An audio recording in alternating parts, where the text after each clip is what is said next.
Hello everyone and welcome back. My name is Hunter Fleury. This video is made possible by the Baker Hunt Art and Cultural Center along with the Charles H. Dater Foundation. Today what I'm going to be working on is stretching a canvas. I do not recommend this unless you are capable of using all the tools safely and properly, but I'm going to be taking you through the stretching canvas process.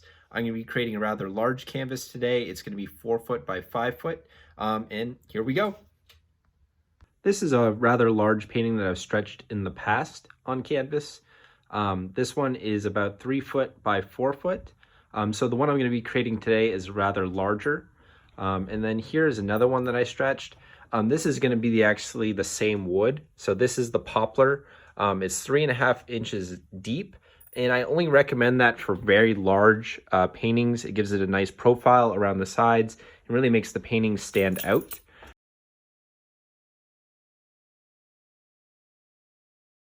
Hello everyone and welcome to my basement. This is where we're going to be constructing the canvas. All my tools are down here and I'm going to take you through my tools and what I'm going to need in order to create this 5 foot by 4 foot canvas. So if you look over here, I've got my canvas ready to go. It's got two sides to it. One side is more rough and coarse where the other side is more smooth. And what I'm going to do is I'm going to use the more rough side of the canvas and then I'm going to prime that with a gesso. Down here, I have my poplar. You guys can see that right here. It's a nice strong wood. With these long canvases, I like to have a wide profile. So this is 3.5 inches wide. You can get it in different lengths, but that's my preference for doing something this large. This is a pneumatic air compressor. This is going to hook up to my brad shooter right here, and I'm going to be using staples around the outside to hold it together. This setup you don't technically need. You could just use a hand stapler, but I'm going to be shooting a lot of different staples and I want it to be at a certain pressure in order to get a good lock on the canvas. Wood glue will be on every corner where wood is up against wood. And then this tool right here I'm going to use to get perfect 90-degree angles when I'm attaching the corners. So we'll take you through the process. I'm going to do some time lapses as well as talking you through some of the processes I have. These are two of the tools I forgot to mention. So you're going to need a pencil. You're going to need a tape measure in order to measure off. The first thing I'm going to do is just measure 5 foot sections here. And then I'm going to do 4 foot sections and those will be the frame around the outside. I'm going to be cutting those at a 45-degree angle so they butt up against each other, and then I'll show you the process.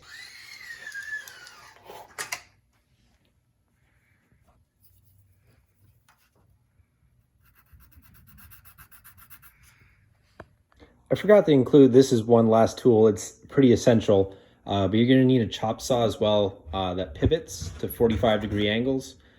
So I've made all my marks. You can see right here on the board. And then I'm going to turn this so that every board has all of the, right there at 45. Every board right here has the exact same cut at the same mark, and it's always going to be coming into the part that you want. So from this corner, you guys can see I'm coming out this way. So it meets that board that's going the opposite way.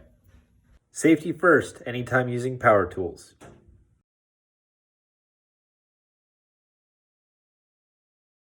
After making those cuts, this is the angle that you get. 45 meets 45. And that will give you a straight canvas. So here it is, guys. You can see the size of the canvas, 4 by 5, laid out on the ground. It's coming along nicely. The next thing I'm going to do is put crossbars across the canvas, at least 2. I may put 1 down the center. It just depends. The reason for crossbars, it keeps the canvas from turning or rotating on its sides. So you really want to put those in there, especially for large canvases. Next step is measuring this distance between the inside corner of this board all the way to the inside corner of this side. If I get that measurement perfect, then that crossbar is going to fit in there and I can just brad it in and put in some wood glue and it'll be in place. The second line right here. And what we're going to do with that is cut a straight line right across the board, right that spot. So there you go. We got the skeleton of the canvas. This is what we're actually going to wrap all of the canvas around. It's got 2 supports through the center. I think that's going to be adequate enough for this size canvas in order to make sure that nothing is waning or turning.